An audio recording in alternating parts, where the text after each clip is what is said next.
ఒక్కసారి కొమ్మూరి గోల్డ్ కి కాల్ చేయండి. తాకట్లో ఉన్న మీ బంగారాన్ని విడిపించి మార్కెట్ ప్రైస్ కి వాళ్ళు కొనుక్కుని మిగతా డబ్బులు మీకు ఇచ్చేస్తారు. హాయ్ హలో నమస్తే, వెల్కమ్ టు మనం టీవీ. నేను మీ చార్మి. మనం టీవీ ఉన్నది మన కోసం. హైదరాబాద్ వనస్థలీపురం గ్రీన్ సిటీ కాలనీలో ఓ 4 ఏళ్ల గర్భిణి గురైంది. ఘటనకి సంబంధించి 2 తెలుగు రాష్ట్రాలలో సంచలనంగా మారిన సంగతి మనందరికీ తెలిసిన విషయం. అయితే తనకి సంబంధించి విడాకులు తీసుకొని మరో పెళ్లి చేసుకున్న మహిళపై ఆమె మాజీ భర్త అత్యంత కిరాతకంగా అది కూడా ఇంట్లోకి వెళ్ళి మరి ఆమెకి సంబంధించి తన ఇంట్లోకి వెళ్ళి కత్తితోని దాడి చేసి ఆ దాడి కూడా చాలా దారుణంగా చేశాడు. అనంతరం తాను ఆత్మహత్య చేసుకునేందుకు ప్రయత్నించగా పోలీసులు అదుపులోకి తీసుకోవడం జరిగింది.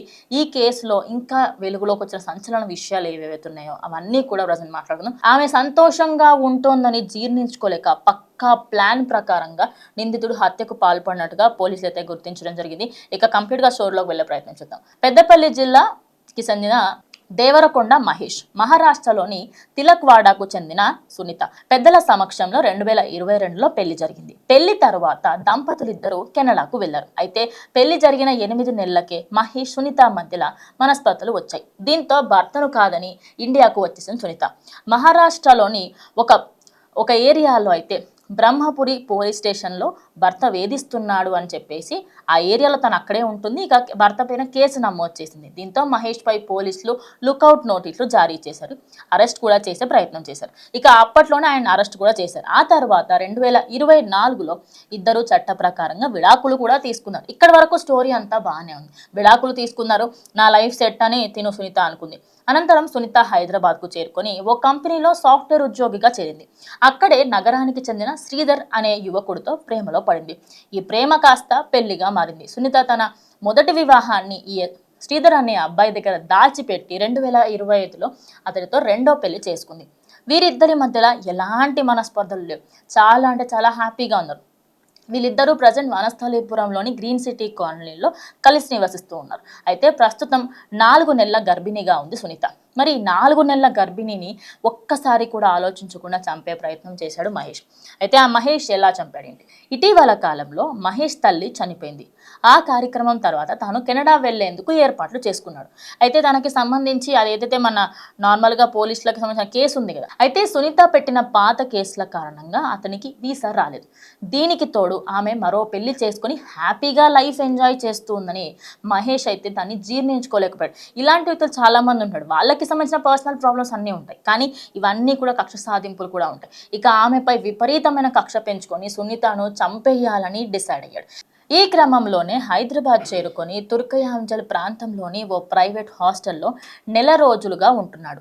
సునీతను చంపేందుకు ఆన్లైన్లో కత్తి, రొంపం, అదేవిధంగా పదునైన ఆయుధాలని కూడా కొనుగోలు చేసి బ్యాగ్లో పెట్టుకున్నాడు ఈ మహానుభావుడు. అయితే మహేష్కి సంబంధించి ఇంకో విషయం కూడా తెలుస్తుంది. ఆ అమ్మాయి హ్యాపీగా ఉంది కాబట్టే కాకుండా, అంటే నా లైఫ్ని కూడా స్పాయిల్ చేసావు, నువ్వు కేసు పెట్టడం వల్ల నేను ఇప్పుడు నా ఫ్యూచర్ని కూడా చూసుకోలేకపోతున్నాను, కనీసం నాకు చెప్పేవాళ్ళు లేక తల్లి కూడా లేకపోవడంతో నేను ఎవరికి చెప్పుకోవాలి, నా బాధ ఎవరికి చెప్పుకోవాలని చెప్పేసి ఆయన ఇంకా కోపం అనేది, ఆ కోపం కాస్త అది ఇంకా ఎక్కువైపోయి ఆమెను చంపేయాలి అని డిసైడ్ అయిపోయాడు. ఇక సునీత అడ్రస్ కనుక్కొని రెక్కీ నిర్వహించి భర్త బయటకు వెళ్ళిన సమయం గమనించి బ్యాగ్తో సహా అపార్ట్మెంట్ వద్దకు చేరుకున్నాడు.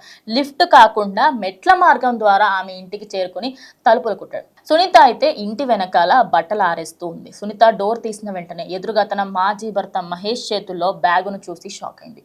ఇక ఏం చెయ్యాలో అర్థం కాని పరిస్థితి. ఆమె డోర్ తీసి డోర్ పెట్టేలోపు అని ఒక 1-2 సెకండ్స్ పడుతుంది కదా, అట్లీస్ట్ 30 సెకండ్స్ పడుతుంది. ఆమె షాక్లోని తేలుకొని డోర్ పెట్టడానికి ప్రయత్నించి, సో ఆల్రెడీ 4 months ప్రెగ్నెంట్. ఆమె డోర్ పెట్టాలి అనుకునే సమయంలోనే అప్పటికే గదిలోకి బలవంతంగా తీసుకెళ్ళిపోయాడు. ఇక గొడవ స్టార్ట్ అయింది. గొడవ అనంతరం వెంటనే తీసుకొచ్చిన బ్యాగ్లో నుంచి కత్తితో గొంతు కోసి కిరాతకంగా చంపాడు. సునీత కేకలు విని అత్త అక్కడకు చేరుకోగా అప్పటికే ఆమె రక్తం మడుగుల్లో పడి ఉంది. భయంతో వణికిపోయిన అత్త పక్కింటి వాళ్లకు సమాచారం అందించింది. గదిలోనే ఉండిపోయి మహేష్ లోపల నుంచి గడియ పెట్టుకున్నాడు. పోలీసులు అక్కడికి చేరుకోగా అప్పటికే తన వెంట తెచ్చుకున్న పెట్రోల్ మీద పోసుకొని చనిపోయే ప్రయత్నం కూడా చేశాడు. అదేవిధంగా పోలీసులు చాకచక్యంగా అతన్ని అదుపులోకి తీసుకొని ఆయనని అక్కడికక్కడే ఆయన ఏదైతే ఆత్మహత్య చేసుకోవడానికి ప్రయత్నించే క్రమంలో ఏదైతే ఆపేయడం జరిగింది. అయితే ఈయన ఈ కోపం అనేది ఆయనకి ఇంకా ఇంకా ఎక్కువైపోయి భార్యకి సంబంధించి తను హ్యాపీగా ఉంది అని జెలస్ ఎక్కువైపోయి ఇంకా కంప్లీట్గా ఇది ఎట్లా అంటే నేను బాగోలేనప్పుడు ఇది ఒక పిచ్చితనం అంటారు తెలుసా, దీన్నే ఒక సైకోయిజం అని అంటారు ఖచ్చితంగా చెప్పాలంటే. అంటే నేను హ్యాపీగా లేనప్పుడు నాతో ఉండే వాళ్ళు ఎలా హ్యాపీగా ఉంటారు, వాళ్ళని కూడా నేను హ్యాపీగా ఉండనివ్వను, వాళ్ళ లైఫ్ కూడా స్పాయిల్ చేస్తాను. సో ఇలాంటి వ్యక్తులకి సంబంధించి ఇలాంటి సైకోస్ అంటారు.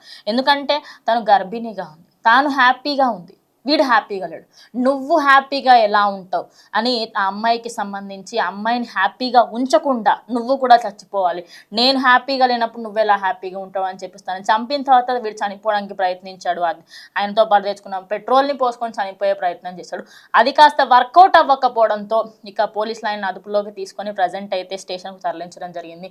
ఇలాంటి ఘటనలు ఎన్నో జరుగుతున్నాయి. సో ఎవరిని నమ్ముతున్నాము, ఎవరిని నమ్మట్లేదు, డోర్ కొట్టిన వెంటనే ఎగబడి తీయడం కాదు, ఎలాంటి వ్యక్తులు తెలిసిన వాళ్ళైనా తెలియని వాళ్ళైనా ఒక్కసారి చూసుకోండి అంటూ ప్రజెంట్ అయితే పోలీసులు కూడా చెప్తున్నారు. సో ఇక్కడ జరిగిన వనస్థలిపురం జరిగిన ఇన్సిడెంట్స్ మీరేమన్నా ఖచ్చితంగా కమెంట్ చేయండి.